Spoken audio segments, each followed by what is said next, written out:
joining us again. We're obviously lucky enough to be joined tonight by Adam Kearns, who was recently in Tokyo at his second Olympics. Today, we're going to focus on a couple of different tournament rules. In particular, we're going to look at management of players and teams, and we're also going to look at the aerial or the overhead ball. So probably tonight will be a little bit like Monday with a bit of Q&A. We'll chuck in a few videos for you to have a look at, and we'll hear from Adam regarding his thoughts around the video and then in general. But I think the more questions you ask, whether it's through the chat or put your hand up, and you can ask it in person if you think that's going to be easy to understand, the better this session will go. So if you have a question, please ask it. If you want to put it in the chat because you don't want to get on and talk, that's fine. If you want to put your hand up with the reactions at the bottom and we can come to you and jump on and ask the question, that'll work as well. I'm going to share my screen to kind of go through it, and then we'll hear from Adam as we go through. So hopefully everyone can now see that. Yes, can see it. Yep, all good. Perfect. So tonight, we've had a little introduction already, but we're joined by Adam Kearns. So Adam is from Queensland, but I'm going to say he'll still say he's originally from New South Wales. We'll claim that, being Western Sydney Penrith boy. So Adam, I might throw to you to give us a little bit of background on your career so far, and some highlights recently and throughout. Yeah, cheers guys. So yeah, welcome to everyone who's in lockdown. I guess I've had a little glimpse of it over the last 7 weeks. Last weekend was my first day out in public again, so it's nice to feel human. But so yeah, I feel your pain, guys. I guess born in Penrith, so I still go for the Penrith Panthers. Big weekend ahead.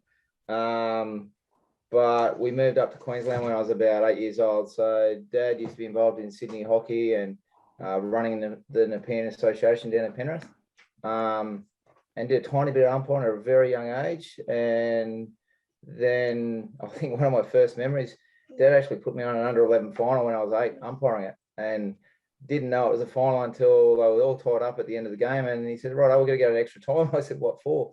But then from there, I moved to Queensland and didn't do any umpiring and played pretty well in all the Queensland junior teams, and was seen filling in umpiring Dad's game when no one was umpiring a Division 3 game. And then just like all players, went through the Australian Championships. Someone said to me, do you want to go to Canberra? And I said, sounds like a great week, a way to have a bit of a drink. And I was always a fullback or a left half, and played a lot of Division 1 hockey in Brisbane, and won a few premierships with the likes of Knowlesy and Dwyer when they were young fellas, and then Matty Wells, and even young Jacob Wetton. I remember putting him in the garbage bins after grand final wins and that sort of thing. So I've always been around those sort of guys. But when I went away to national titles, I remember I was grilled by the likes of Marshy and those sort of guys, and they used to say to me, why'd you weigh that decision? And I could never tell them the rules. I only ever knew by instinct from when I was playing. And so I've always been a very instinctive umpire, and it just sort of flowed from there and went through just like all players do, through the ranks, through to our used to be AHL and National League and that sort of thing. And then once you get to international level, there's still a lot of panels to get through in rankings, as Zeke is working his way through at the moment. And yeah, been very lucky to experience some of the very, very best games around. Japan may well be it. I'm still digesting that one, but yeah, we'll see how we go. But it was certainly unique, extremely hot. And yeah, I was lucky enough to do an absolutely crazy bronze medal game with 9 goals in it, if anyone saw it. I'd probably maybe throw back to Zeke, because he's sort of watching and what he knows about me. And yeah, well, I suppose from afar, Kearns, it was a little while until we met at a tournament in person, but I think between our schedules of you being away or missing national leagues, or us being in different parts of the national league structure with the changes, it's been a while. But no, I think for the generation that I'm in coming through, you're always the one pushing through, and you've now reached the top. So I might throw to a couple of things we've got on the screen. Obviously 2014 there, you had 2 big tournaments in 2 months, basically, with your first World Cup and the Com Games. And then I suppose from an outsider looking in, maybe the highlight could have been the last World Cup as well in 2018. Yeah, totally, mate. And it's a little bit like when you first make your first ever National League panel. I went to my first World Cup panel and was so nervous it wasn't funny. And the legendary Spikey, he was a little bit like a Dave Gentles to us. He made a very subtle change to the whole arrangements for my tournament. And I went from everything being dark and overcast and being in a really bad spot mentally to suddenly the sun came out. It was like, here we go, here's a different day. And I think we get all the different tournaments and they have very different characters to them. So just before that tournament, I missed out on London Olympics and was close and was pretty devastated by it. And then just before the World Cup appointment came out, we got appointed to the Commonwealth Games, which in Glasgow was 5 weeks after the World Cup. And I thought, oh, I'm done. So the highs and lows, just like players, it does your head in, so mentally. And then got to the World Cup, and the Hockey World Cup in Holland was a really special World Cup. It's a little bit like the Premier League for soccer. Holland is Mecca for hockey, and the Dutch do a really great marketplace, and everyone's a real purist, sort of, they live and breathe their hockey. So we had a massive football stadium with, I think it was almost 30,000 people in it. That was a full house, but being a footy stadium, the pitch was miles away from everything else. So all you could hear was noise, but you couldn't hear anyone yelling abuse. But then pitch 2, they laid in a car park, and I literally warmed up and I could run along the sideline and touch everyone's beers. It was intimate and real Dutch European style. And it was brilliant. It was absolutely brilliant. The funny part for me was I had a really good World Cup, sort of put my name on the mark, but I was so obsessed with performing really well. I wouldn't know. I enjoyed the hockey, but I didn't really enjoy the occasion and what went on around it. We went to Glasgow 5 weeks later, and I was seeing the ball literally like a beach ball. And guys who've been on our panels will understand, but it was probably one of the most enjoyable groups we ever had. The men's and the women's just mixed really, really well. I had some great mates there. My son, who's now 8 years old, not this one, the other one. It was his first birthday, so the missus came over, and the pressure was off a little bit. And as a group and the off-field stuff, I just soaked it all up, and absolutely, it's still one of the most memorable tournaments was the Glasgow Com Games. So yeah, it was a bit of a very different scenarios, very different vibe. Glasgow was hot for the first week, and I say hot in Glasgow standards at 26 degrees, and everyone walked around in their underwear and bras, and you just go, guys, this isn't hot. But then the second week, it just bucketed down in true Glasgow style. So yeah, and then sort of rolled on from there, went to Rio, and Rio, just again, a very different vibe. I remember we got there and the mayor of Rio de Janeiro was put into jail a month beforehand for corruption, and they'd run out of money. And I roomed with a guy by the name of John Wright, who's probably our most decorated umpire ever. He and Dave Gentles are fantastic mates and have been roomies for a long, long time. It was his 5th Olympics. So we had 3 of us in the room, with Simon Taylor was the other one. And you sort of look at it and go, wow, this is your 5th Olympics. It's my first Olympics. He went on to umpire the final. And I went to my first Olympics, had again some massive games. I did Argentina and Holland in the opening game. It was the first time ever they said to us, right, if anyone crowds you, it's an automatic green card to the second person in. And if anyone slides on a tackle and brings someone down dangerously, it's a 10-minute yellow. Of course, that both happened in my game. We had 3 goals in the last 6 minutes, and in a 3-3 game, I had a captain on the field as the 12th man, so we had a send-off for the captain. And like, here's my opening game of the World Cup. Holy dooly. And away you go of Rio Olympics. So that sort of flowed on. Was very lucky, did a monumental quarterfinal between Spain and Argentina, where we gave a video referral in the last minute 30 and they lost it. And then 15 seconds later, on a penalty corner, I gave a decision that was a penalty stroke by 1 frame or not. And it was a real defining sort of moment on the biggest stage to go, yep, I've got the guts to make it and get it right, make those big decisions. And flowed on into India to the World Cup. And where I talk about Holland being a real hockey purist sort of tournament, India was just insane energy. And like, it didn't matter what teams played, they filled an 18,000 seat stadium, but it sounded like it was 100,000, and the noise intensity was just out of this world. And I did a quarterfinal with India and Holland, and we're on the radios, the same radios that the NRL use. And the guy's upstairs, and he could not hear us on the radios, and we'd give him sign language because of the intensity. It was just crazy. And then it's when you're doing an umpiring, a little bit like in Tokyo, it's a split second thing. And the bizarre thing around our appointments and the games you go for is a very, very proud Aussie. Don't ever question that. But there's this tiny little thing that you don't want the Aussies to be in the final for their own personal selfishness. And in the World Cup in India, the Aussies played a shootout against the Dutch, and I'm sitting in the grandstand going, I don't think I can watch this. And this time the Dutch won. I got the World Cup final in Tokyo. The Aussie boys won, and I get the bronze medal game. And that's out of our control. So That's yeah, it, isn't it? Yeah, Perfect. Just the way it goes. Right, yeah. So we might get moving on, and we're going to start with aerials, but one of the hardest probably ones to communicate probably across the board, in fact, of player understanding, crowds. For the ones of us who were stuck in Australia in lockdown, listening to the commentary through the Olympics, through Channel 7, we heard some different takes on what the overhead rule was. And we might have even become more confused ourselves. So we might start with just a few questions and a little bit from you, Kearnsy, on what you look for or what you think are the keys. A little bit of let's go with straight off the bat. Like, what do the rules say about the aerial ball? Obviously a huge part of the game, saw it a heap in Tokyo. What was the things coming down from that level? So I think our guidance on this has changed over the years quite a bit.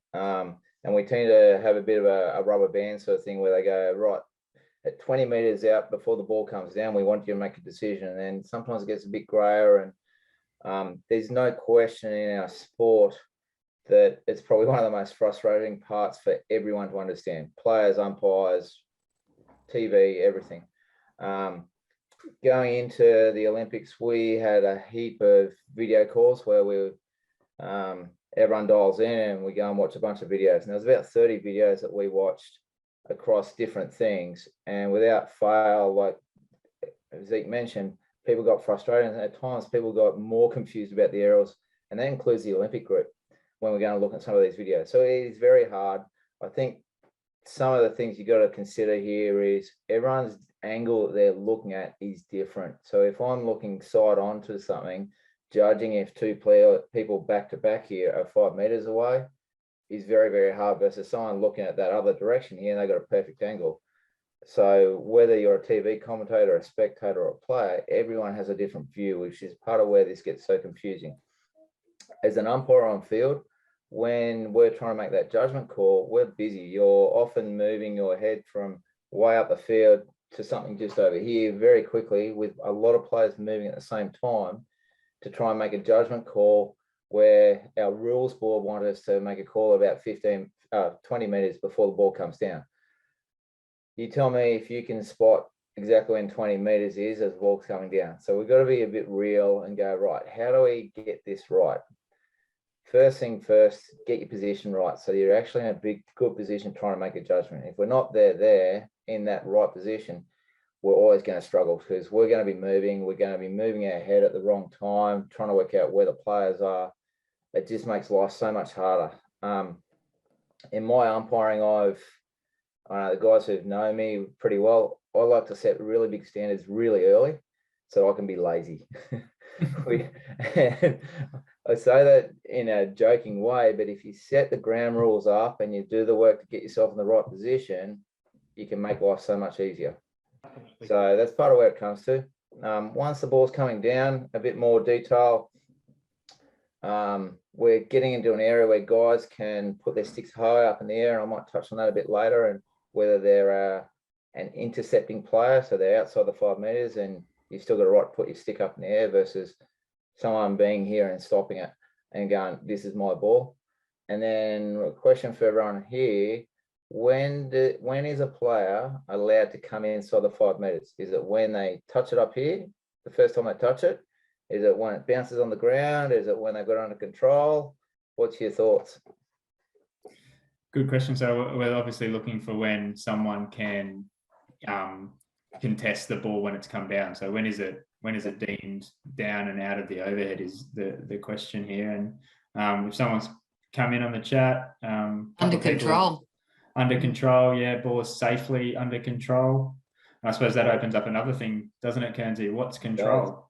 Exactly. So I might just leave that one we'll watch a couple of videos and come back. I'm never going to spoon feed everyone, guys. It's not my nature. I'd rather make you think. And the reason behind that is when I'm coaching guys here, or if you're coaching other people, don't spoon feed people. Let them understand why, so that they're not black and white, and then they come to a different situation you never described, then they're not going to be able to make a decision. If they understand the why, well, then they've got the means to make the correct decision. So yeah, I think we're in the right area, but even the guys internationally and at Tokyo, guys who've been doing hockey for so long, I'm still explaining to them, guys, the border's got to be down and under control.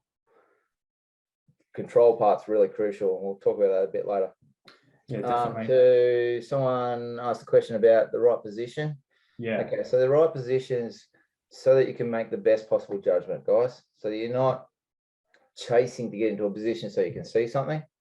And every person is different. So I'm big, bulky Neanderthal. Zeke's a bit more mobile. Sterling maybe a bit different. You got to be in the right position for yourself so that you're comfortable, you can make a good judgment. If we find and so a lot of that comes into anticipating the play and reading the play a bit. So if you're way up on your friend's 25 where they're taking a 16 and you're still sprinting by the time they're throwing the overhead, you're not in the right position. So being proactive is really critical. I know personally I get in a lot of different positions around the circle than many other people do, but my physique and my experience allows that to happen. So there's no one right position. It's being proactive and getting yourself into a spot where you feel comfortable and you've got good vision to see what's happening. Is that fair, guys? Sounds good, mate. Would you say that overhead from the 16, if we're in the right position, it's really helpful to be the umpire where the ball's coming towards, not the one trying to look up the field as the ball goes away from you to make those decisions, particularly if it's coming across as you look across the field versus down the field to work out that 5 meters? Is that probably that when you talk about teamwork in controlling the overheads, would that be something that's a key point? I think that old diagonal line going across the field between our two umpires comes into play. We don't do a lot of the old fashioned going, this is your end, my end, but particularly when you get into overheads, that becomes a lot more prevalent and relevant. A lot of people, as you go up the levels, do a lot of pre-game talking. I'm a bit more laid back. I don't do as much, but areas of control, particularly with overheads and around the far side of the circle, is something that we should always talk about and go, okay, where are we comfortable with? So to Zeke's point, yeah, the ball coming towards me, generally I'm going to have a better view. It's that far side area that judgment gets a lot harder. And if it's going down the line, the guy it's going away from, where I was talking about that perspective, if you're looking down the line at 3 or 4 players in a row, you're not going to have a good view. The guy looking side on is going to have the best view of who's 5 or not. Yeah. Right. What do you reckon? We watch a couple and see what we think. Open a can of worms, huh? Yeah, why not? So the sound might be a little bit up and down on some of them, but we'll talk through them, and we've obviously got the opportunity to watch them again and again. So shit, this is my game already. Yeah, we've got you straight up. This is we'll be nice for the first one, hey, and we'll get you a good one.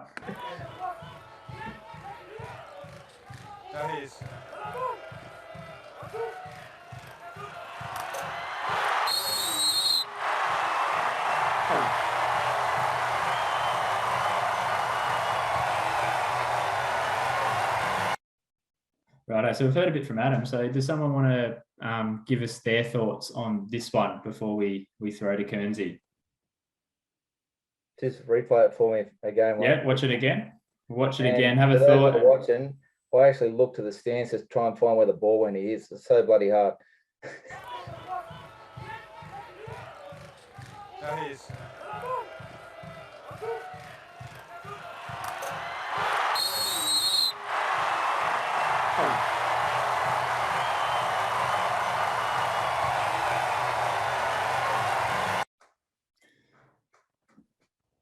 any takers on first thoughts? It's a shorter overhead. So if we go back to what Kearns was saying about the 20 meters, it becomes harder and harder as they get shorter, I reckon, to make that 20 meter quick decision, because you're obviously still thinking of it on the way up. So are we, like, it's a cracker of a finish to begin with, but what are someone's thoughts on the overhead part of this video? Feel free to just jump in and say it, guys, as well. That's totally fine. Looks good to me. Looks good. Yeah. Anyone else? When they put the ball up, there was no one there in the space to which it was thrown. So Yep. I'm not sure. We've seemed to have gone away from who's the identified receiver now, but it looks like it. So Yeah, I agree, Deborah. I think, he was in space, and I think the defender who then started moving across was still perhaps 2 metres away or more from the ball by the time the shot came off the bounce. So I'm good with it. Yeah, the Probably receiver had further space from- to get the ball under control before he took the shot. Yep. Given good space. It's almost too good an understanding of the rules by the defender there, Kearnsy, I reckon. I don't think he would have thought that he's going to crack that in the top corner, but we'll open it to you, mate. You were there. You made the decision, so Yeah, no, first-hand knowledge. Well, he didn't bring it down either, Adam, so I don't know, but that's not really, it's a feel for it. He still had it under control in a 3D sense. I'm glad you brought it up, because that's probably the one question about it is it's deflected off his stick towards the defender, and is it under control or not? I could see at different levels it may not be blown, but would you consider where it deflects off his stick that it's ever dangerous? No. No, There we the go. bloke jumped, Yeah. but the defender jumped, but jumping doesn't necessitate danger. Exactly. So in the context of this game and the skill level we have, he's actually knocked it forward deliberately to enable him to tee off and hit a cricket shot. Ironically, you look at the score there where we're held, the Dutch are losing this game at that point in time. And for context, the Belgian boys played, this is the final of the Euro hockey. The Belgian boys played them at the start of the tournament and knocked them off 5-1. At that moment there where he scored that goal, the style of goal and just the emotions of what went on field, I knew the Dutch were going to win from that, which was pretty ballsy to say. It's an amazing piece of skill, the overhead, to throw it into such a position and recognise it. Because when you watch it from the start, if you want to just go to the start of it and pause. We watch from the point in which he throws it. Yeah, if you pause it even now, the pause there. Yeah, but look, there's really not that much space there. Technically, if you go right, from the time you throw an overhead to, he's only just got a 5 metre circle. If anything around him, he might have about 6 or 7 in front of him. That overhead has to be pinpoint accurate to actually make this work. And so if he throws it, say, halfway between where the Dutch guy is, yeah, perfect, buddy. If he throws it halfway between there and both players run into it, that's going to be a free hit out. Yeah. He actually throws it to the guy's stick on the spot. So when you talk about different levels and context and understand the skill levels involved here, yeah, I got no problem. That's never dangerous or that in the scenario. Because he's throwing it so accurately, can you try and go one frame forward just to where he actually lands it? Yep. So he's actually running onto it, but there's no opportunity because he's thrown it quite fast. It's quite a flat overhead. So the 20 metre thing you throw out the window because there's no chance to even try and make a judgment on it. But the defenders don't have an opportunity to even get inside that 5 because he's thrown it so pinpoint. It's very clear who that first receiver is. So when we get to these sort of big games, you want to see the great skillful goals. So I'd almost crucify an umpire if they disallow this one. Yeah. What if in that situation, Kearnsy, and we see it a little bit in probably the lower levels where these defenders know the rule, they know what the penalty is not going to them, so they're not going to come into this situation and they allow the receiver to be the receiver. What if those defenders entered in and tried to make a contest of that? I knew you were going to ask that bloody question. So there's been a lot of discussion, particularly pre these tournaments and even going into Rio about if say where our white defender at the top of the screen is, and we throw an overhead further out so just for theory, so it's thrown to the guy out in the sideline, right at the top of the screen. Yeah, keep going up over near the sideline board. So This it's one? front of the Dutch guy here, and a defender deliberately runs in.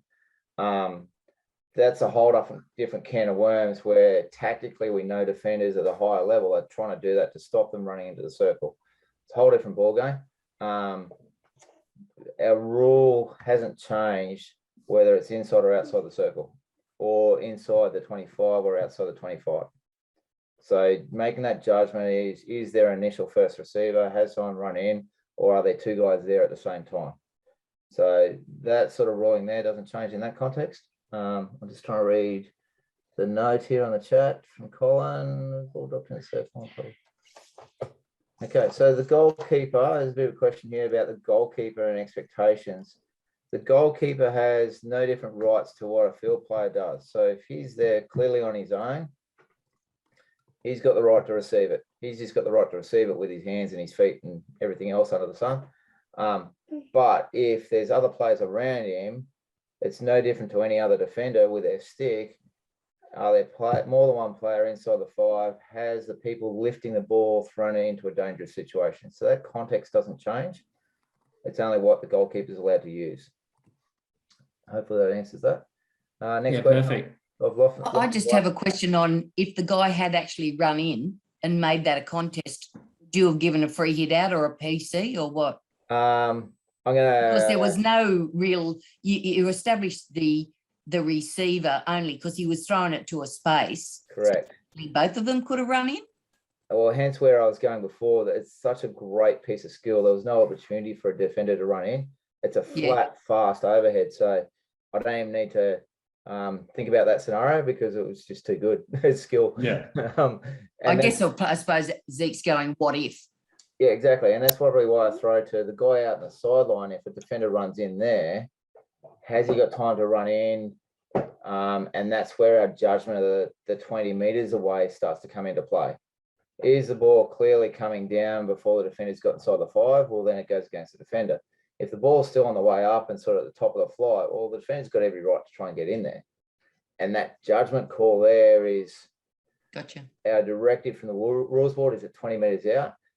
What I'm going to say unofficially is you've got to make a judgment call on your guts here, because trying to work out is at 20 meters, 30 meters away. It's a bit of a guidance thing.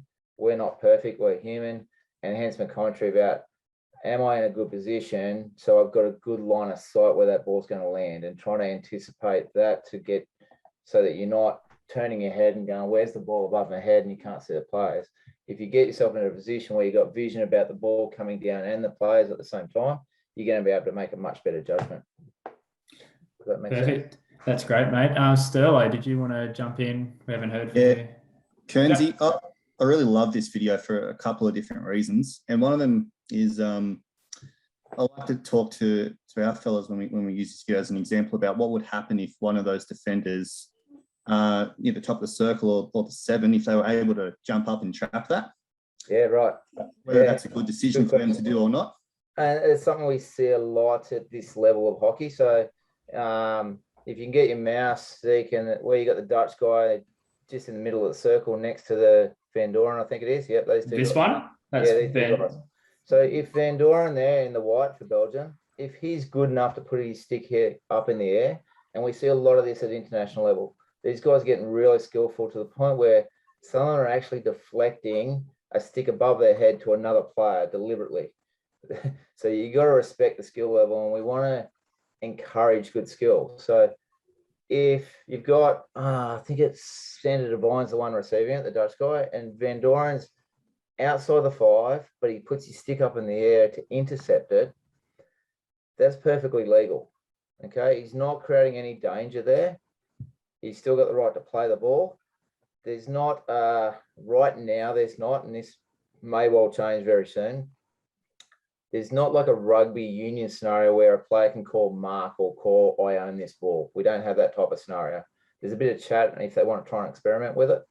So a guy is allowed to stick his stick up high in the air and intercept the ball as long as it's still safe at the manner he's doing it. If he does it there and he's got another Dutch defender right next to him, well, that's another scenario. And the next phase of that is, well, if he's got the ability to do that and there's a Dutch guy next to him, well, then the guy who's thrown the ball up is put into a dangerous situation. It's not going to go against the Belgian guy, if that makes sense. And we can snowball onto a lot of scenarios. And it's not me trying to be a smart ass here, but it does move very, very quickly. So when we're coaching people, when you get a photo like this, I'm very reluctant to give a hard and cold answer because context is everything. And knowing how things have flowed is always a very different dynamic, and our scenarios can change very, very quickly. Thanks, mate. Well, good. Let's move on to the next one to push through. We've got two more on our aerials. So this next clip. Someone supporting him. There we saw the player get lured to the ball and a huge gap open up. And my word, didn't Venier.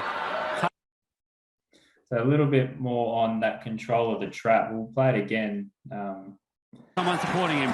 There we saw the player get lured to the ball and a huge gap open up. And my word, didn't Venier. So I think the decision in this one, Kearns, is a free hit to the, what I'm guessing are the Germans in the black. Yeah, the Germans in the black. Yeah. So if we go back to what you said last clip, before we get too far, go on, mate. I love it on our videos. We've got the time here. The context is huge and why the players react the way they do. Has everyone noticed it? So we're semi-final of a Euro hockey. We're 3 minutes 50 to go. We're in the fourth quarter and we've got an empty goal. Okay. So we're right at the death of the game. Guys, our technical decisions here get really, really important, particularly when you go and talk Germany and Belgium. You don't get any more technical than the Germans. And Belgian boys are probably, I think, the most skillful team at speed in the world at the moment, and have been for a little bit of time. I actually really enjoy watching them. It's hard not to ball watch and just go, how good are these boys? Because they move their player structures and create space like you've never seen. It's quite good to watch. Just don't watch the ball with the Belgians, watch what's going on off the ball. So I'm just watching the chat here of where the ball travels as the foot is blurry. Cool. Right. So basically about here, has he already got stick on? I think he's already, we'll go back to the throw. Yep. So he throws it up here. Huge gap open up. And then at this point, yep. While it's a bit blurry, we can see there, like that space around him. There's no issue in that context. The defenders don't appear to be charging in. The guy in the 25 is running sideways. The guys coming from behind aren't really a factor here. So, yep. Someone supporting him. There we saw the player get lured to the ball and a huge gap open up. And my word, didn't Venier. Yeah. So, general thoughts here, guys. I'm just watching the chat a bit. Had one Wayne has given that the German player mistrapped the ball. Correct. Yeah. Now, look at the Germans, the boys in white, the Belgian boys' reaction. These guys know here. Yeah, the guy's mistrapped it. I guess my only question is, when he's mistrapped it, has it actually created any danger at all? No. Like, if you watch, he's mistrapped it forward. The defenders aren't moving anywhere. Yeah, he's got space. Yeah. Who got the free hit in the end? The black team? Germany. So I do know who you the can only umpires are. guess I'm not they gonna thought name the them. other bloke was within inside the 5. You know, Yeah, coming and back. hence to my point, when we get into the bigger context, you want to make sure if you're blowing a decision, there's actually something to quantify it and justify it. I'd say play on here myself. He's mistrapped the ball, but he's mistrapped it not to any danger. The Belgian boys haven't influenced his mistrap. They're not inside the 5, so that's a ruled out scenario. Yep. I don't see any reason to blow your whistle, guys. He still has opportunity to get the ball back off. If you can see, the Belgian player has it, but the German player is right in front of him. So if he did play on, he could still get the ball and have the advantage. Exactly, Ellen, is it? Yeah. So coming back to the context here, our structures are so good at the top level. Getting a turnover and getting play into open space, believe it or not, the Germans here, if they're losing the ball, will strategically try and break it down. And they're probably the best team in the world at breaking down. A turnover here with 3 minutes to go, at 3-2. If Belgium get a goal with an empty net at the other end, that's going to seal the game for them. Yeah. So being able to play on here is absolutely critical in understanding the flow of the game. So it goes on to that next level of thinking and going, okay, how well do we understand our game? I've got no problem with playing that on, guys. The only reason you'd probably say not to play on here, Adam, would be maybe if he mistrapped that and it was at a higher speed and height, maybe at that white defender. Yeah, so it comes to the white defender's chest and he can't handle it. Yeah. I'd still want to give them this skill level, and I wouldn't recommend this at lower skill levels. Give them the opportunity to try and get away with it. Yeah. I've got no problem if it does become dangerous or he mistraps, comes on his body. Yep, blow a free hit for the white team to go, yep, it's dangerous. Here's number 2. How you going, Mitch? You wouldn't have thought, Adam, that guy running back, because the bloke in black was facing back towards him, he wouldn't have been a distraction, because he would have actually been within 5, even if that guy had been able to play the ball down. I think he still would have Huge gap open up. 5 before he could do it. When he first received it, would you actually say is an influence to how he's receiving it? No, not Personally, no. He might be 4 No. meters there, but in the context of the skill level here, no, I wouldn't say he is. Well, No. which umpire made the decision? Sorry, I don't even know. I'm not going there. They're Well, they're my mates.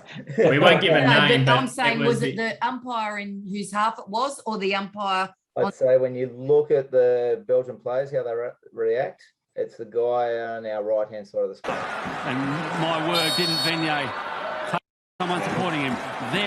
looks like they look back at the circle, so I'd suggest it's the guy Yeah. at the circle. Okay. It's No, the I'm just pretty- trying to understand. It's the the pretty guy in context. pink. We shouldn't wear a pink umpiring shirt. Your favourite colour, Kearnsy. We'll move on to the next one. There's a running joke, guys. My pink shirt, which is sitting back here because I'm still unpacking, was still in its bag when I came back here.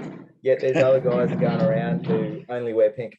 So we went to an Asian Games many years ago, and a very good Korean friend, he and I umpired the final together. It was the qualifier for the London Olympics. He only wore pink and I refused to wear it. And we got to the final, we umpired together, and he just said, well, if you want to get on the field, you're wearing pink. I'm like, oh, jeez. But yeah, just a bit of fun. Right, next one. Let's have a look at another clip here. Last one in overheads, and we'll open the floor. Charging the circle, but there was only one man who was leading away from goal. You're absolutely right, Charlie. Mikey Hall just float it in front of him, allowing him to accelerate onto it.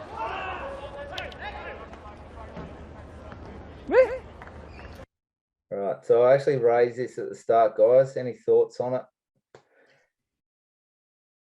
It was quite hard to see. There was a big lag in the middle. So We'll watch it again, hey? Play it, buddy, yeah. Charging the circle, but there was only one man who was leading away from goal. You're absolutely right, Charlie. Mikey Hall just float it in front of him, allowing him to accelerate onto it. Ooh. Personally, I think they were both quite close together, so it's one of those ones where I suspect I'd be blowing for the defence. Okay.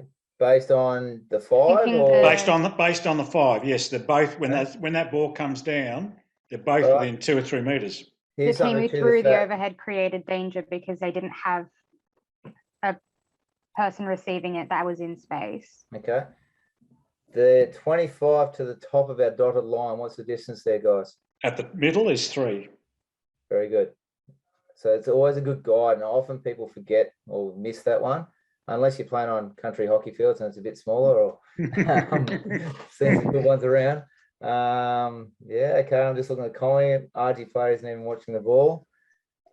Hence my comment before about the Germans and deliberate breaking down. They don't want them to break away. Some of these players do that. There's a contested receive. Play on again from Matthew. Okay, let it roll, buddy. Yeah, so from here, I think this player behind, would you say, is out of play, Kearnsy? Like he's not playing any like it's even though he's within the 5, it's not affecting the trap, or would you say, yeah? Because he keeps running, yeah, he's cool. If he stayed there, I have no problem at all. If that guy mistraps it going, you know what, you're an influence, particularly at our lower levels, and even just local A grade, be that Brisbane or Sydney, or if a guy's still standing there, you're still an influence. So I've got no problem explaining that to the players. Yep. Yeah, so let's play it through from here. In front of him, allowing him to accelerate onto it. There's a question I brought up about how long they have to stay 5-4, guys. So to Mark's point, I reckon it's pretty borderline if he's 5 or not. I don't think there's either way. What's our umpire signaling? It's Tomo from New Zealand here.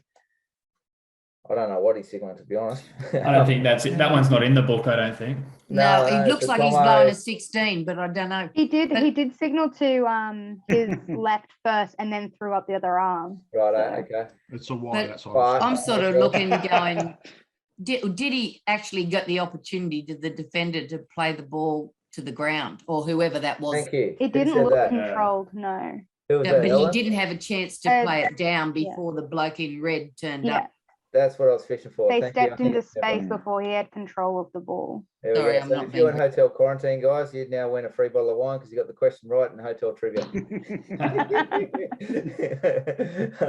But I'll that's send what I my was looking address. for, guys. So I've got no problem if Mark said, and when you're blowing these decisions, it's a pretty important point. If you don't think they're inside the 5, please try and blow it early. So when we're making that judgment, first and foremost, safety comes first all time. So if we've got a group of players, always blow it if you at all can before it comes down, so there's no opportunity for danger. Absolutely paramount. First, get our safety right. Then some of these finer things I'm talking about with skill and allowing guys to try and get an opportunity, that's our finer art of umpiring and go and make those judgments. First, get our basics right. Safety's first. So you got more than one player there, let's get it right. If you've got a big crowd of players, please blow your whistle really loud and make sure it's very clear so no one comes in swinging, we don't get people hurt. Secondly, then, once we got that part right, okay, Mark's going to blow it nice and early, give a good big signal, everyone knows, no questions, easy. We're going to run with our gut and we go, okay, no, we think the Argentinian's just 5. We allow him to trap it, the ball's come down. Has he lost control? I don't think so. It's come forward a tiny bit, but it's an overhead with spin, kicked by Matty John. It's come forward a tiny bit, and the Argentinian's still running forward. He doesn't have control of it down on the ground. So your key there, Adam, is if you believe he still has it under control, you're going with the guy who's initially played it. Yeah, what I'm saying is he doesn't have it all the way under control. The ball's not down around his feet. Yeah, So the Argentinian actually So he's still in the process. Correct. And very few of our attackers understand that the ball has to be down on the ground under control before they're. Most players think the minute you've touched it, they're barreling in. Yeah. And even in Tokyo, I remember vividly actually explained to some of the GB guys on exactly that. At one point, it was a GB Germany game, and going, guys, you've got to have it under control, and just you got to be really clear to go. It's not for 5. It's you've got to stay 5 until it's under control. It's not under control yet, guys. And most of them will scratch their head and try and talk to you about it at halftime. Just on a little side note, what's our body language here? As this is just habit that I look at when you're assessing umpires now. What's the body language of our umpire telling you? I'll give you a clue. What are these two teams like?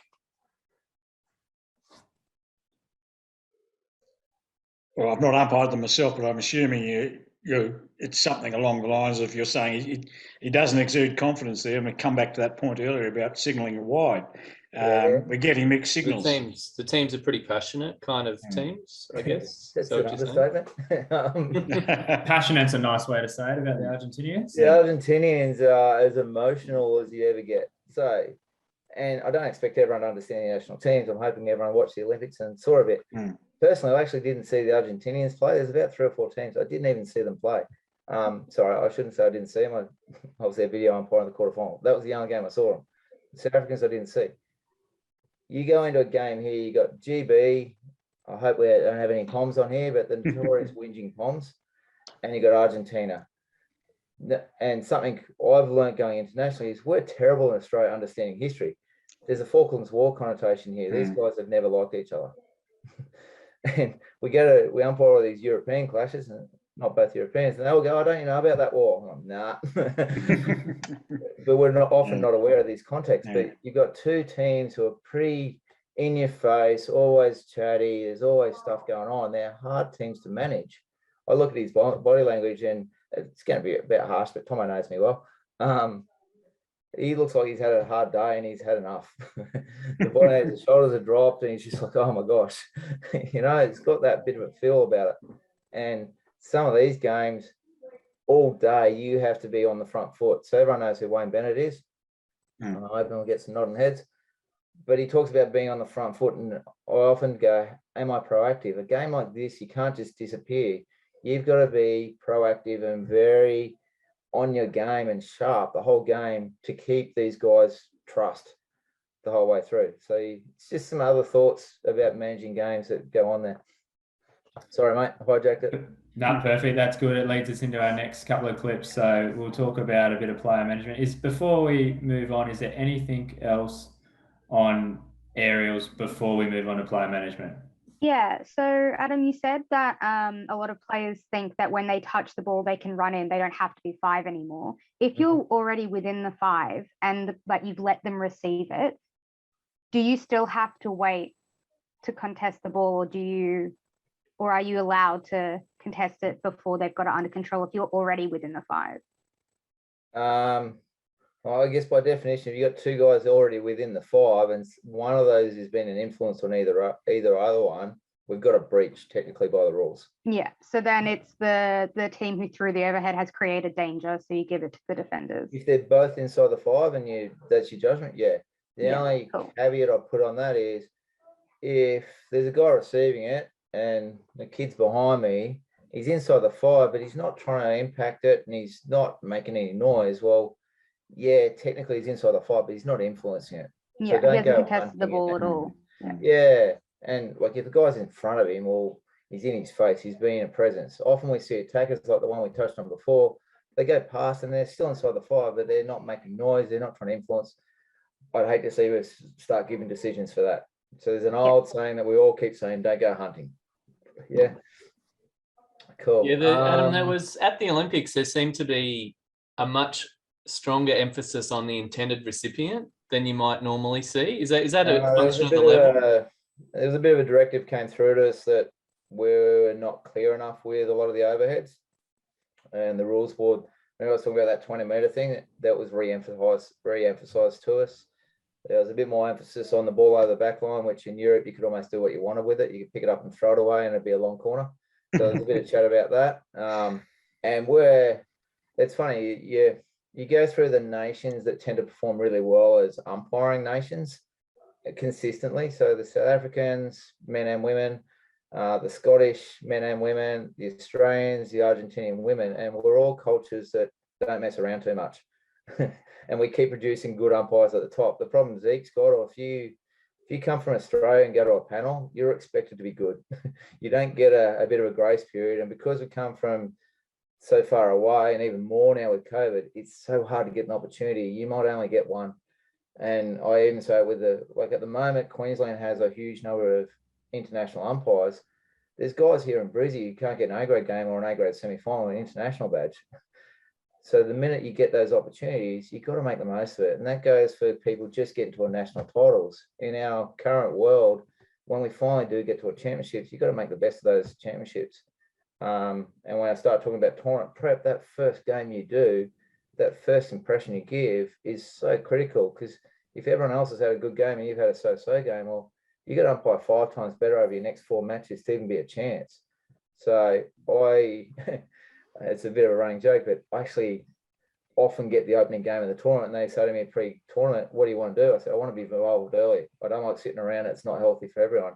But there's a bit of a background play there that I want to set a standard. I want to be seen and go, right, here I am, guys. This is where I'm ready. I had one question, Kearnsy, around probably the first clip. I was trying to avoid that one. Yeah, I didn't. Would you give a PC for deliberately breaking it down or deliberately entering inside the 23? It's a deliberate breach. Now, you got to be really careful. We're not mind readers. So you want to be 100% sure that it is a deliberate breach. And to Sterling's, you want to have some really big kahunas if you're going to give a penalty stroke. I haven't seen too many of them. It needs to be so obvious it's not funny for a penalty stroke. And we're almost saying the same for the PC. So the classic is you get a breakaway scenario, you got to attack a stand on the edge of the circle. There's no one else around and a defender just blatantly runs in. That's obvious. There's no questions about it. If it's a little bit grey, guys, start using some management tools. Talk to them, set a standard, go, guys, you're getting really close to a deliberate breach here, so it's not a surprise. One of our big themes in Rio was no surprises. Between our briefings before, all the managers get the briefings before the tournaments as well. You don't get that opportunity in club hockey, but we still get the opportunity, like I talk about being lazy, set your standards early so we don't have surprises. You make life easy for yourself to manage by doing that. So if we communicated, we've had a couple of iffy ones, and then you go and bang down a PC, well, no one's got any reason to complain. You've given the message, you've set the standards, you've communicated it. Perfect. Answer well enough. I reckon it's a perfect segue into player management, mate. So we're going to move on. So dealing with difficult situations, obviously we see a fair few of them, and we've spoken a little. You spoke a little bit about teams and their passion and different ways in which they might come at umpires. That probably leads to the fact that there isn't probably a one cookie cutter set of ways to manage teams, and how do you go about recognizing which teams you need to do certain things with to make sure you get the best out of it each game? Yeah. So I know we recommend everyone to go and have pre-game talks, which is great. We can never control or predict what the teams are going to do. We can understand there's different styles of teams, and particularly when we get in club hockey, there might be guys that you've had trouble with over and over and over again. So I think coming up with strategies there is critical. We might look at two teams. So take the bronze medal game, walking out, you've got Germany and India. Germany got massive expectations to win a medal, let alone be a bronze. India haven't won one in 41 years. Emotion is going to be high. We've got a stinking hot day. That bronze medal game was 42 degrees and 88% humidity. So straight away, I'm going, we're going to have a pretty open flowing game of hockey. It's stinking hot. We've got two desperate teams to win. So you can think about styles of teams. Germany very technical. They're going to be really hard to hold on the ball. India like flowing play. So those sort of things I might think about. Then you go, okay, when I'm trying to encourage people to develop like you guys, knowing who you are and what works for you is even more critical to work out what management tools work best for you. So we got guys around the world who are really quick-witted. Martin Madden, who's a really good mate, and I reckon is one of the best game managers going around, is a Glaswegian police officer. You have something smart to say to him, he's got something 10 times smarter coming back at you. He's really, really good at it. I'm not actually, even though I talk too much here, I'm not very quick-witted. So on the field, and Zeke's umpire with me, I don't talk much on the field at all. If I do, you're going to know very clearly exactly what I want from you. And I'm very to the point, very direct, and my body language and my whistle tone does all my talking. Mm-hmm. So I guess what I'm trying to say to you, work out your own style and what works for you. And then when you're thinking about, okay, I've got a player who I've had trouble with, what's my strategy? Am I going to try and make friends with him today? Am I going to try and not talk to him and use the captain and other players to influence him? Come up with a plan. The other thing I used to say to guys is when I was coming through and struggling to use my words, have a couple of set words you use to diffuse situations. My first ever test match was India versus Pakistan. I was terrified. They sent me to an Indian restaurant to have so much vindaloo I'd never eaten before. Half time, I'm up the chute. But I was terrified of the emotions of India and Pakistan because we don't deal with that. My Indian friends umpired Australia and Australia, and they never dealt with physical play and they didn't know how to manage it. It became a game of rugby. It was great to watch, but it was an awful game from an umpiring point of view. So having strategies when the Indians rush you, how are you going to manage that? What are you going to do? Don Price said to me, talk really quietly. When people are animated and really loud, the softer you talk, they have to actually physically calm down to be able to hear you properly. So there's really subtle little things like that. How do I detach myself away from the emotions so I can give myself my personal headspace to process things, get my head clear before I step back into the game? And there's opportunities of doing all that sort of thing. So they're little subtle things that all add up to the bigger picture on how do we do this well. I don't know if I've answered everything, mate. I'll keep going. I reckon that's pretty good, but we might. And I think the key takeaways are that you've got to do something that you're comfortable in doing. There's no use trying to copy an Adam Kearns management style if that's not your management style? And for yourself, you do with Martin, like not everyone can be quick-witted and come back at players all the time and have that going for them. So I think if you go on. When I came through, going to panels and having a Murray Grime, a David Gentles, and even a Don Pryor to watch was where I learnt everything. And often it was when we were at a panel and we got a group umpire sitting on the sideline, I'm chewing the fat and asking about this and that. And I would take a little piece of Murray Grime and I'd take a little piece of Dave Gentles and go, yep, that'll work for me. And that'll work for me here. And you use that to mold your own person. It's not saying I don't look like Kearnsy, so I know you're going to do anything Kearnsy does. Take a little bit of the things I do. It might be my whistle tone. It might be my forehead when I get angry. The missus keeps joking. When I'm angry, my forehead grows. But there's little bits and pieces that you go, right, I want a bit of this guy. I want a bit of this guy. Have a look at Alicia Newman. If you're one of the girls, Sarah Wilson is fantastic at it from Scotland. Lorraine Delforge is the most quietly spoken girl who's a bit of a freak as an umpire and her understanding of the game. So take little bits and pieces to make that mold. Definitely. Before we move into a couple of clips, any questions from the floor about anything you wanted to raise around management or talking with players or Zeke, if I may, I'm just wondering, how do you, when you're trying to coach people and you've got people who are very quiet and not perhaps so confident about being able to do this sort of stuff, how do you encourage them to find a style? Is there a way you can help them to move forward from, step outside themselves to do that sort of thing? Yeah, I think that's a really tough question, Mark. I think understanding personalities is the best way to go about that. So it's not a straightforward answer, but ultimately, as umpires, we are out there to manage a game of hockey, and that is our role. So you listen to a lot of the teams and the footy teams go, my role was to do this today. My role is to do that. Being on the field gives, like, I'm actually an introvert. Not many people believe it, but I am. Being out in the field and you have the tools to do that and come out a little bit. The manner in which you come out can be different for everyone. And we've got to make sure some young guys come out and they can be too aggressive and there's cards going everywhere because that's, so getting that balance right.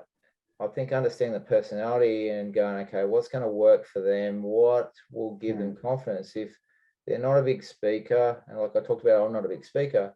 Okay, let's teach them how to use their whistle tone and give them the right tools that might help encourage their personality in the right direction, if that makes sense. Yep, it does. Yeah. So who's giving me crap about looking great in glasses? Someone sending me messages. Yes, I'm getting old. Righty, let's have a look at a couple of clips here, and we might get your thoughts on the ways in which these umpires communicate with teams.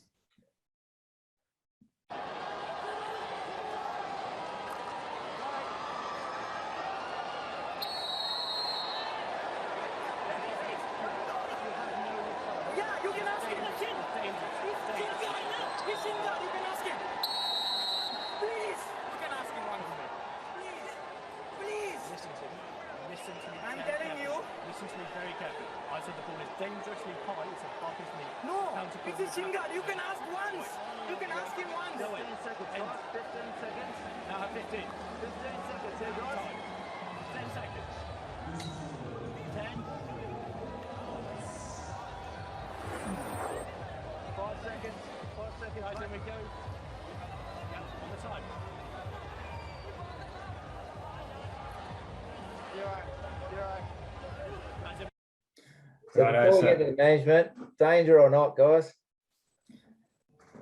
For me, no. Shin pad, looked like it.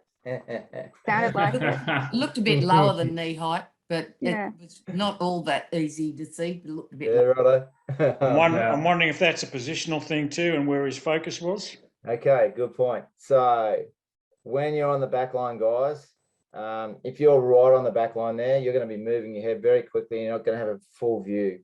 So your chances, if you're moving your head really quickly, your chances of actually getting it right and adjusting and getting everything right is going to be a lot harder. There's a bit of science around, if you've ever watched anything about our eyes, our focus here is very, very good, but our primeval focus around our visual edges is really good at picking up movement, but our accuracy is bloody awful. So where that camera is the further back you can be, the less you're going to have to move your head, and the better view you're going to have of not only where the ball's hit, but is there body contact and other things there. Another side little issue. So coming back to the purpose of this video, body language management. This is Paul Walker that's umpiring. I'm actually at the other end of the field in this game. You've done really well. You probably picked 3 of my most memorable games, buddy. Now for context, guys, we're in India. It's the bronze medal game. India hasn't won a major medal in many years until they got to Tokyo. This is 2015. The game, we're in the fourth quarter. The fourth quarter started at 2-1. We're at 3-2, and it finishes 5-5. It's one of the it's probably after the bronze medal match here. This is our next craziest game. You've got obviously some very animated Indian players, and then Paul's gone to manage it. Thoughts? I thought he did really well to sort of isolate with just the one guy, let's come over here, sort of, and he kept himself very calm. Okay. His speech was quite, he wasn't rising his energy to meet the energy of the guy over to him. So he kept his energy level sort of quite calm. He was quite specific about what he was and wasn't going to do. So there was certainly some good points there. Whether he got the decision right or not, I don't know. And I'm not sure I would have been looking to my co-umpire there, because, I don't know where you were. I'm sorry, Adam, but that's I'm hiding. him. Is that a pink shirt I can see up the back right corner there? No, you raised a good point though. Whether he got the decision right or wrong, we'll often make wrong decisions. How we manage it and the perception people have is what matters here. We're human, we're going to make errors. There's no two ways about that. So you raised plenty of good points, Deborah. Anyone else before I start talking again? I would have, when he took the Indian captain aside, I would have tried to keep his distance, not let him come within our 5 to keep the umpire safe. So ask him to just take a step back and reduce the. Not always the easiest thing to do when they're pretty animated. I'm just wondering whether, whether he's caught up in that, whether there's time, and I don't know where you were at the other end there. But I'm assuming the Indian was saying, when he's saying ask him, is he talking about asking co-umpire, not a VR? Yeah. And not big name myself, but this was a reasonably new tournament for Paul, so I've got a lot more trust. They know me and that sort of thing. So there's a bit of gamesmanship perhaps happening as well. Totally. And there's also, they know we're wired up, so that we don't need to walk to each other. On the radio. Anything else anyone else has picked up, guys?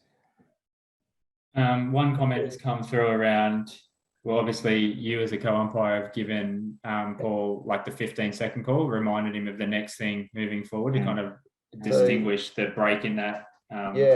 It's a little get out of a jail card we've got, that we have to use 15 seconds. Righto, boys, come on, you're going to lose a player if you're not ready. Anyone else? I think we've got 3 people talking. There must be more people around here. Anyone else some thoughts on this one? Is there anything he should have done differently? I think he walked back through the middle of the group of players at one point, which could have been a mistake. It's a risky option, I agree. Yep. Anything else? Hey, buddy. Oh, you're saying good night. You want to say Do we want to watch another one, guys, and see if it's anything different? Why we say good night to Kearnsy Jr. there. Actually, you raised around the green card for players coming. I'm going to suggest that maybe that wasn't the 2015 you said, Kearnsy? So that was before that came in, mate. That's before Rio, wasn't it? Yeah. There's actually another clip from this very match where Raghunath here goes crazy, and I come down to help Paul out, and it's a little bit after this, I think, and I basically face-to-face Raghunath and walking backwards to back him out, and that's when they made a decision to go, right, we're going to bring in a bit of an edict here. We don't want to be soccer. Made physical contact with the player. What do we mean by that, Gail? The umpire, like they made contact with the player. Okay, we're a little bit more friendly. We're not AFL. It's a very dangerous area. There's no physical contact, but I know I've touched players at times, so I'm not too worried about that. If he makes any sort of aggressive physical contact, yep, I think it's something where we need to be aware of, certainly. Raghunath's pretty heightened state here at the moment, and not much is sinking in. So making contact is a next step here that's certainly worth noting. No question about that.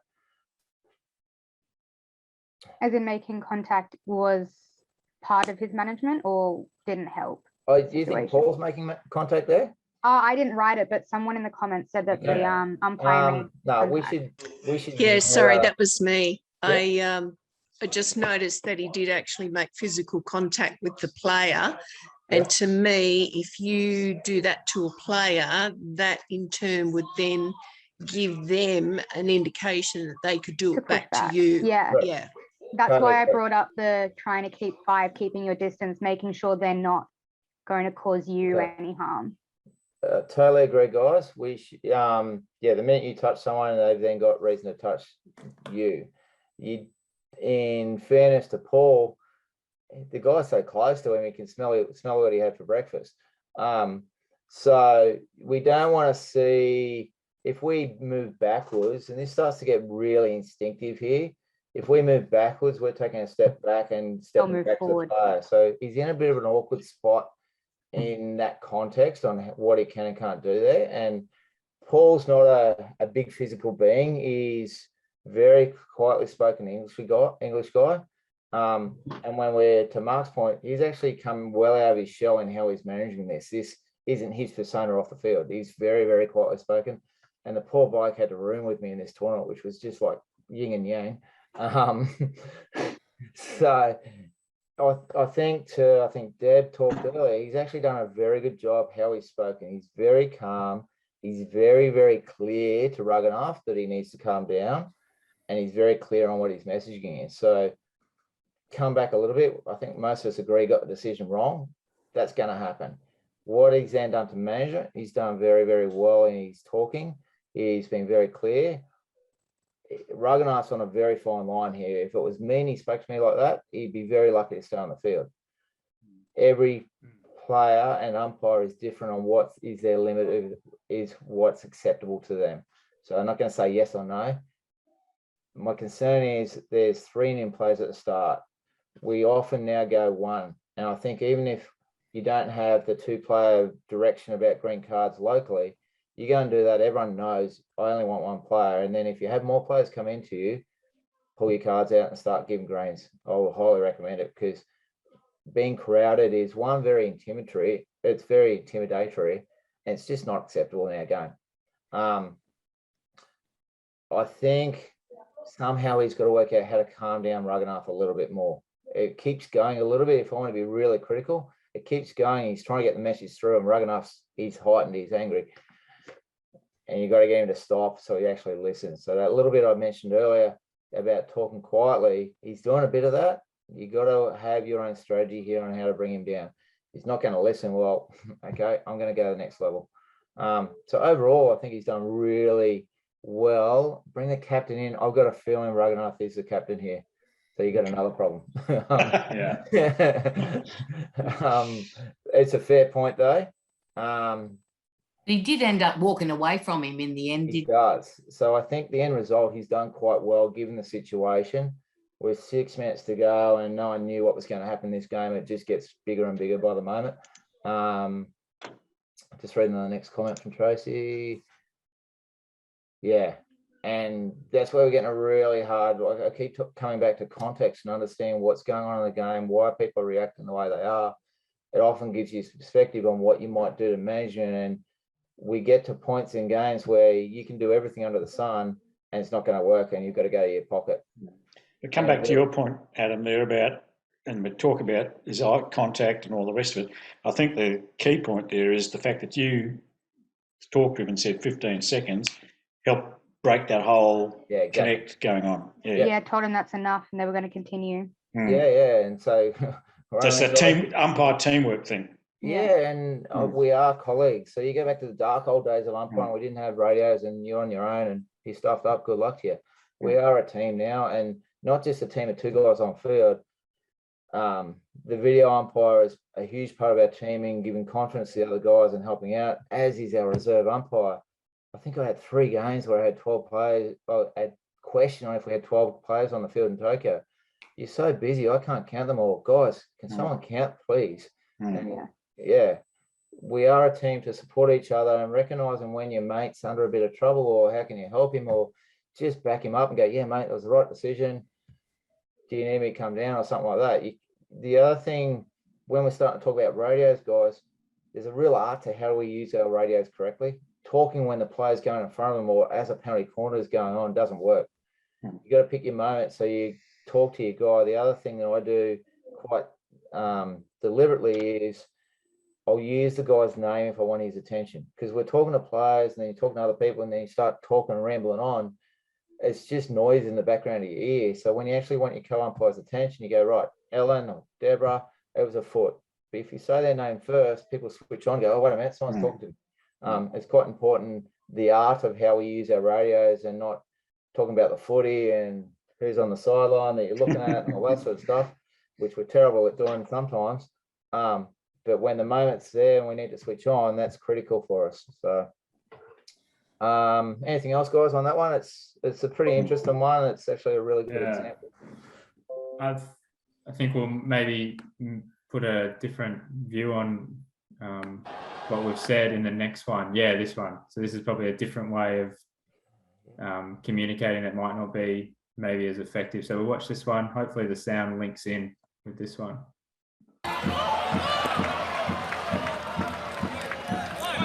Sick obstruction behind the corner. Yes, if you want to take, you can take it. Over there.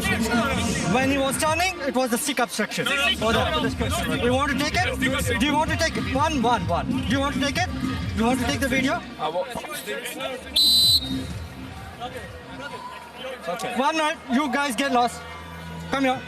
Please, now just wait. We're asking for this. It's not a stick. You said you blow. It's a stick obstruction. Stick obstruction. Yes. There is no stick obstruction. Okay.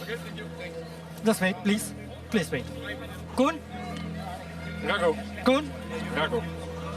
Kun? Guys, can you stay away from me, please? Stay away. Guys! Hey! Off now! Stay away! Both of you! I don't care. I don't care. Off now. I don't care. Stop this question now. Kun? Gago, what can I do for you? I've blown for a stick obstruction. Belgium saying it's not a stick obstruction. I will overlook the whole situation and maybe not as well handled. Who wants to be the umpire there? Yeah, that's right. No one. We would have pulled some cards by then. Okay, but we actually covered a lot of this in the last discussion. So what did he not do right? He matched them. He was yelling back. He was Very being good. short with them. Yeah. Again, he's a really good mate, so I don't want to be too critical on him. I Yeah. know someone who's watching that knows Ragu very well. Yeah. Quite aggressive in his feedback and his responses to them, and not So I think he being met aggression smooth. with aggression, as Yeah. has already pointed out, which In I reality, think it's worth obviously human, guys. Look, we feel didn't work. emotions and that sort of thing. So part of our game plan as umpires and our umpiring persona is how do we portray ourselves so we're not getting hot? Even though inside we're churning away. Remember I talked about earlier having phrases. What are our phrases we're going to use? How do we prepare ourselves so when something like this comes to you, it's not a total surprise and we don't act unprepared? You know, have your game post. What am I going to do? Am I going to go one? Am I going to go, guys, you need to stop and listen to me? Having a couple of phrases that work for you. Yep, beautiful, Tracy. I was waiting for someone. Almost every one of our clips has been in the fourth quarter. When the heats come up in the game, people are starting to get animated. The niceties are gone. Yeah, cool. Fourth quarter, I had enough. Yeah, looks like it, doesn't it? Looks like that at the end, doesn't it? Like she's had it's been a big day for Ragu there, I think. Yeah. So there's another thing that we haven't quite picked up, and I talked about with Paul when we're talking about did he make contact with the player. He's on the move a lot. He's walking He's moving around. back.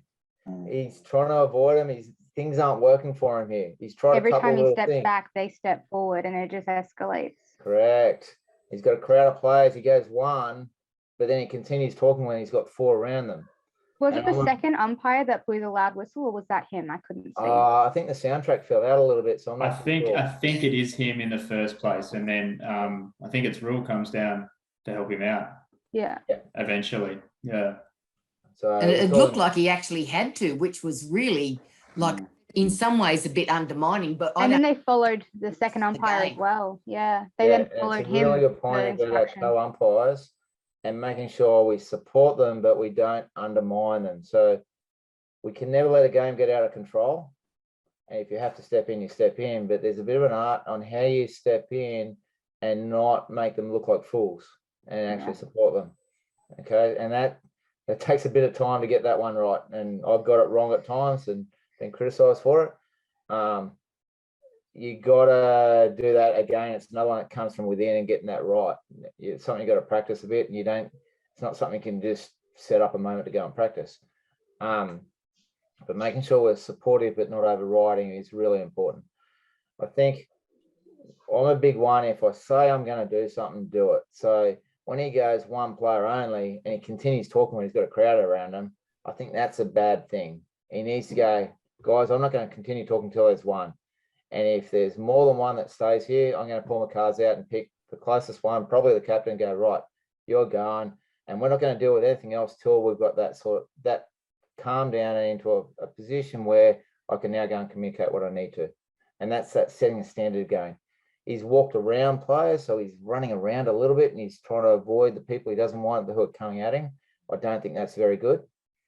So some guys, to Sterling's point, some guys put their cards in their pocket like a threat. Yeah. It works. Don't use it too often because people will pick up on it. I've done it once or twice, but you can't do it as a habit because people just go, oh, that's just Kearns, he's bluffing. Or you hold the card next to your leg before you give it, and that's a real personal thing. If I'm going to give it, I'm pulling it and you're going. There's no changing. But that's my personality, and everyone knows if I step on the field, there's black and white. I don't mess around much.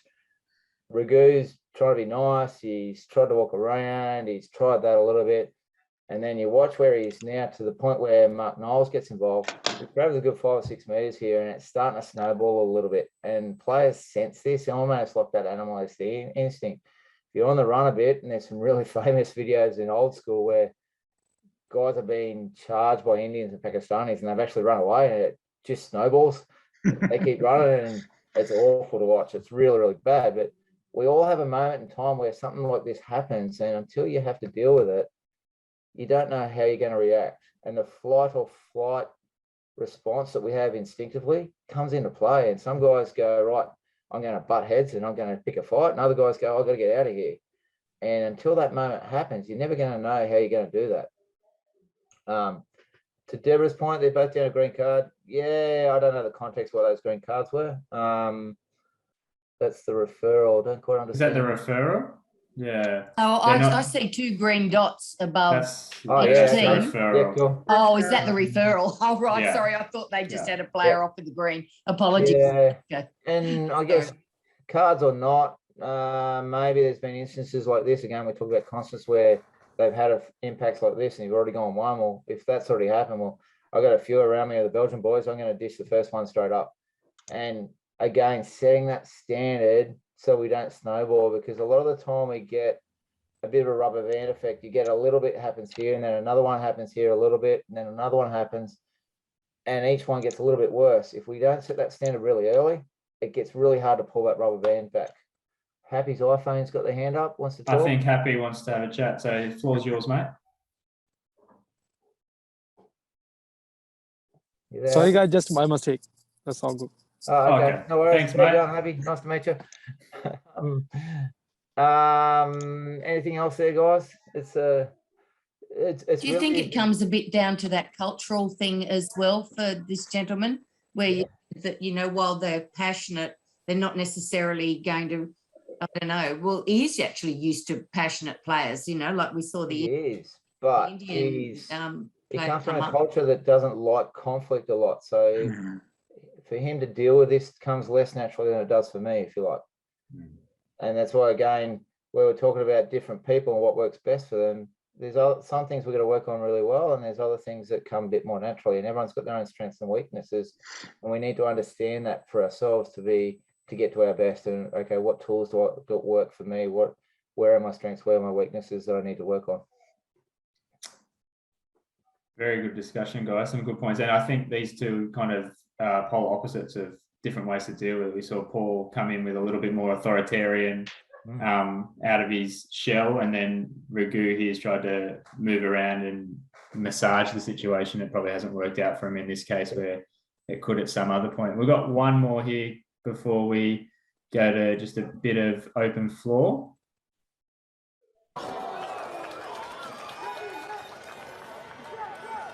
Start with the long corner. So this is the early game from the Euro final I was talking about. Oh no, it's actually a different one. Sorry, guys. I'm going to see a card here. Oh, okay. It's a bit of an issue off the ball.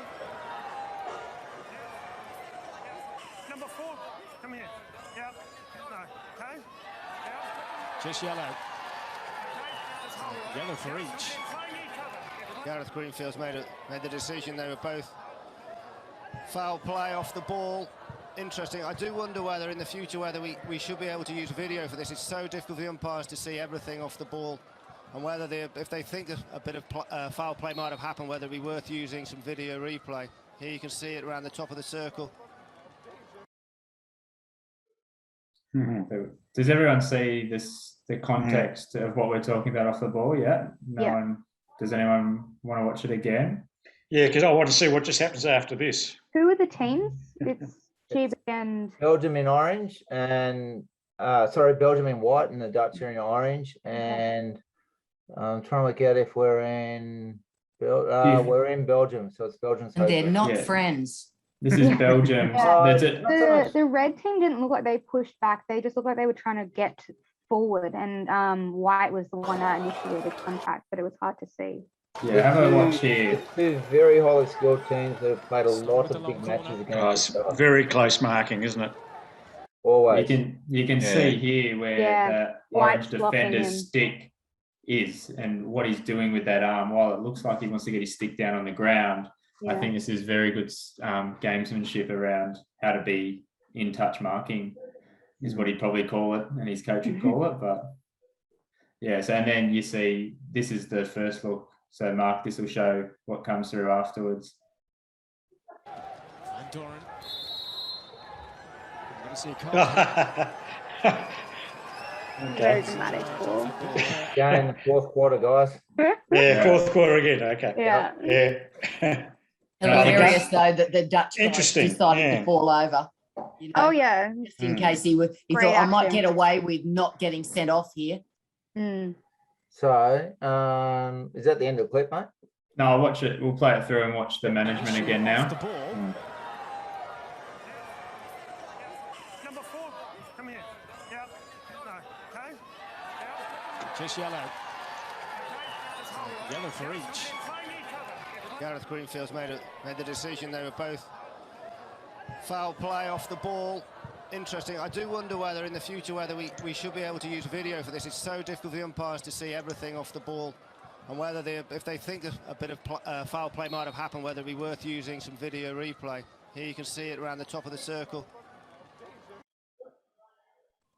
And he falls just after that, Mark. So it does take him a little while to find the ground. Yeah. He was very direct. Like he said exactly what he wanted. He spoke to who wanted to talk to. The rest of them were just there. He was clear about what he was giving, who he was giving a card to, and that was enough. Like he didn't over explain or ramble to them, and I think they respected him for that. And that's that balance between being assertive but not aggressive. We can't be aggressive with umpires, but he's very, very direct, very clear. He's very assertive, and there's no reason the players don't even get an opportunity to have an argument or have a say. It's just, He's already speaking. I'm dealing with this now. And very quickly to be on the scene too. Yeah, he was. I was curious which end he's come from too, guys. I think he's from our right as we're watching. Yeah, He's coming from behind. It's his circle, yeah. There's many times though in this situation, I wouldn't be surprised if the guy at halfway has just as good a view and may need to step in. It's very easy for the guy at the goal end to miss something like that, particularly when the ball's going the other direction. Yeah, and you look here, you've got about 8 players between. Is he on the back tee, on the back line, the umpire who gave the card? Is he behind them? Bit hard to tell. He's probably somewhere just behind. Off to the right there, yeah. Yeah, just off clip here somewhere, I'd suggest. So he's got a back view of what happened as well. Yeah. Happy's got his hand up again. Jump in if you want to talk, buddy. Hi, Adam. Just my question is that in which situation umpire can give the red card? So just I want to know about the red card. So I'm going to answer some other questions here. So red card, you will know. Basically, red cards are things like I've punched someone, I've hit someone, it's physical, it's dangerous. I've always been, when you see one, you will know in your gut instinct what it is. But it's obviously got to be something pretty violent, pretty way outside of the spirits of the game of what's acceptable, guys. Or upgraded from. All right, thank you very much. Yeah, so that's the other part of the line. So if you have 2 yellow cards, guys, for the same incident, it should be an automatic red. So it should be an upgraded red. You can have 2 cards, and this is an often debated one, but you can give a yellow card for knocking the ball away and then a second yellow card for a dangerous tackle. But they're not for the same offence. Yeah, they're totally different, but your second yellow card should be of a longer time than your first one. So like one more question. So is there any like if we have like 2 green card, then have yellow card, or like have any type of rule or not? Very rare we have 2 green cards. The only time it often happens is a captain might receive one because of team issues. It's very unusual to give 2 green cards. Guys, generally, if you've got to have a second card and you've had a green, it's probably going to be a yellow. Moving forward, Noah, why has he stopped play for it though? I think given the context of the game, we're late. There's obviously high tension. You've got a guy on the ground. You shouldn't be playing on the ball when you've got a guy that's gone down, possibly for an injury. Now, you don't know here. It's a bit hard to know the umpire's thoughts. If he's got an elbow in the face and he's been injured, we always have to stop playing. You've got an opportunity that we don't have running play here. They've only just taken a free hit. Safety first, guys. Yeah. I mean, the other point for me too is the ball is being played way back out of where we are. Totally. So there's no problem with that. If you don't deal with this here, there's a high chance that one of the players may also then react, and you've got an escalated situation that now isn't just maybe a 5-minute yellow, but we've got 10-minute yellows or a payback or something like that going on. So the situation needs to be dealt with. Yeah. What else? Yeah, Gareth's done a really good job with it, guys. We got good tension in the game. We're late in the game. He's nice and calm. He's really clear, and he's dealt with it quite quickly. He hasn't stuffed around with it. He's on the scene pretty quick. He's controlled it and owned it. Perfect. Is there any more on this clip? Otherwise, we'll just quickly open the floor to anything else you'd like to ask Kearnsy while we've got him. And if there's anything you wanted any further clarification or advice on moving forward with your umpiring.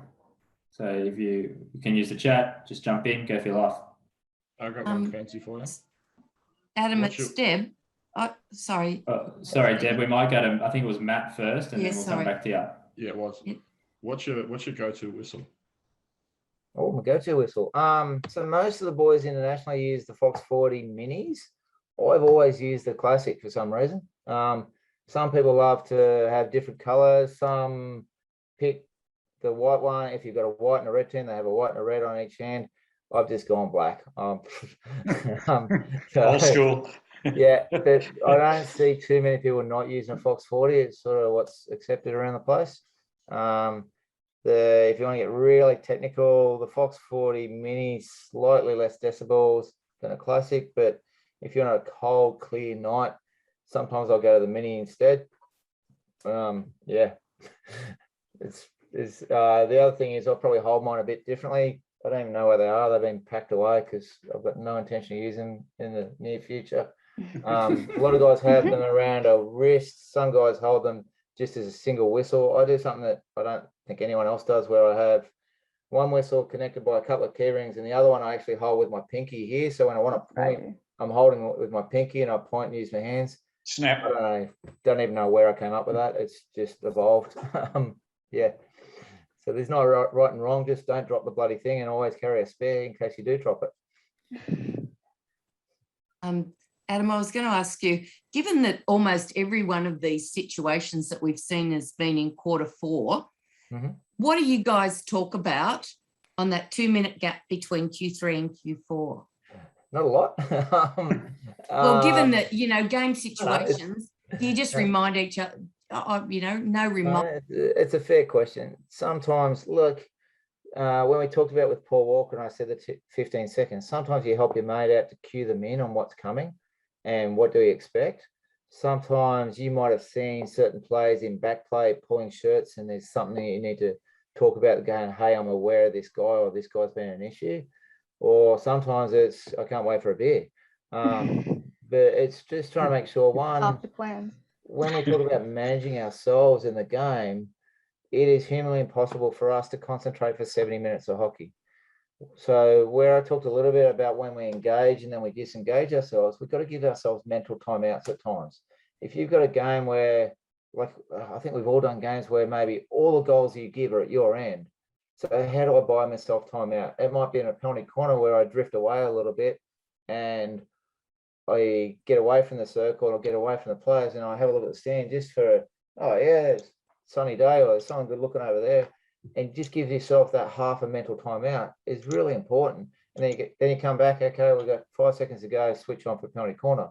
Or something like where you got a lot of stuff going on around your sideline, you give your decision, you get them set up, and then I physically will disconnect myself from that situation to get myself breathing space. So a lot of the situations we've talked here are pretty heightened situations. So once you've dealt with that, I need to bring myself down internally. Even though outside I'm trying to make sure I look calm and clear, I've still got to give myself internal space to go, okay, come down and reset and don't carry that baggage forward. So when we're in these breaks, that's our perfect time to have that mental time out. And sometimes you need a joke.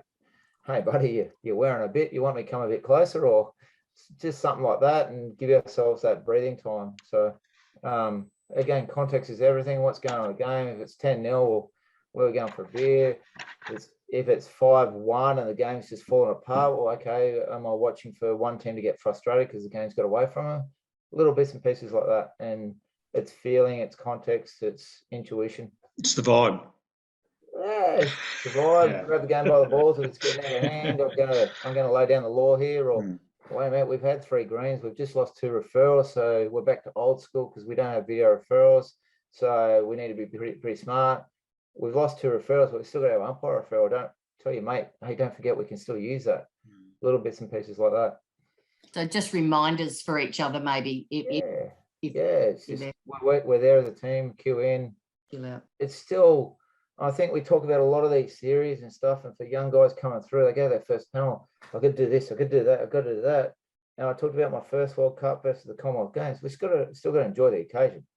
If you're not enjoying yourself, you don't tend to perform really well. And while we can do all the preparation, our heads ticking away, getting ourselves in the right space so that you've got the mental capacity to actually perform and let all the hard work you've done come out to the fore is still really important. And I'm a big kid. I take a soft footy to every game. I take a bouncy ball. I'm in the dressing room. I'm a bloody pest.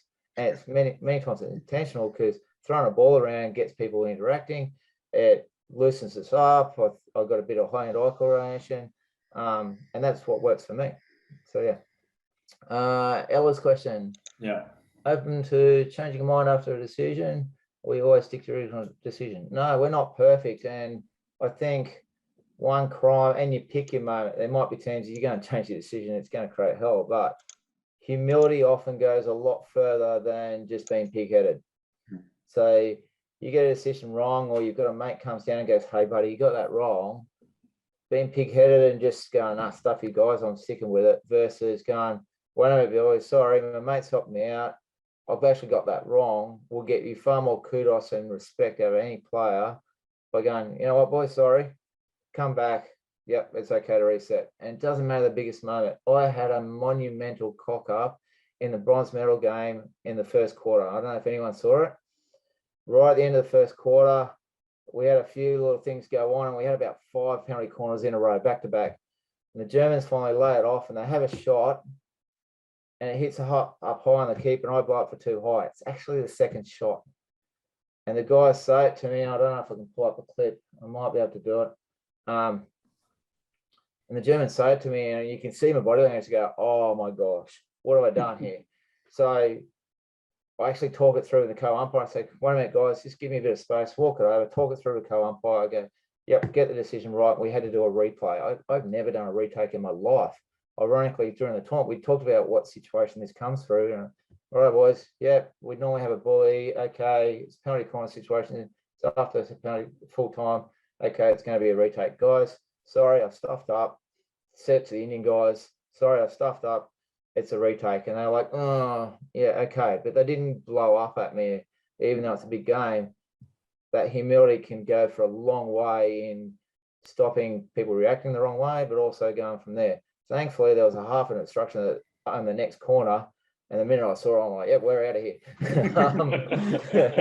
I'm pretty happy with that one. It could have been a game changer, but that's life. We're there to do a job, and yep, we get it wrong. Cool. Perfect.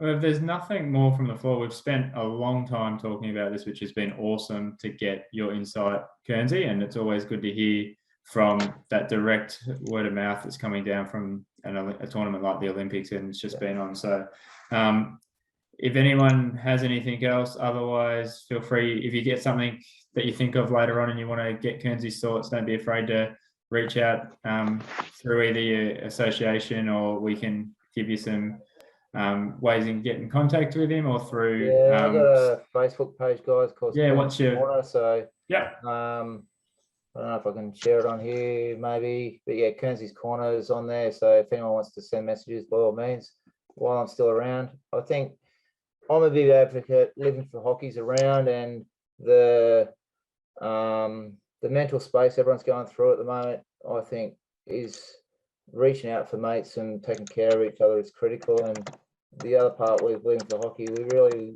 talk about the community and being involved with people, and however you do that, don't be afraid to lean on people in our community. Use your sport.